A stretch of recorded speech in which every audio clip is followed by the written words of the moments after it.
Alaikum wa rahmatullahi wa barakatuhu, barkanku da warhaka, barka dai. In farkon shigowanka ne ka samu ka danna mana ku subscribe.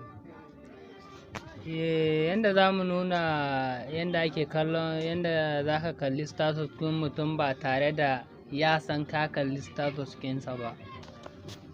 Yanda za mu yi da farko, idan ka zo WhatsApp ɗinka, ka samu ka shiga WhatsApp ɗinka. Idan ka shiga WhatsApp ɗinka, sai ka samu za ka ga nan layi guda uku a nan ga wannan za ka ga layi guda uku a nan ga, sai ka samu ka danna su, za ka ga setting, sai ka shiga.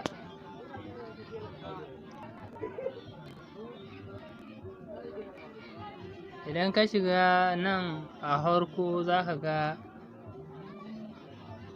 ga rubuta nan ga privacy and security go.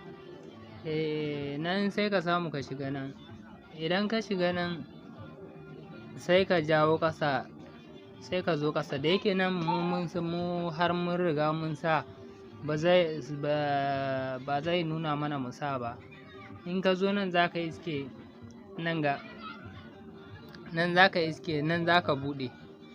Idan ka buɗe nan shi kenan za ka na ringa kallon status ɗin mutum ba tare da ya san ka kalli status ɗinsa ba.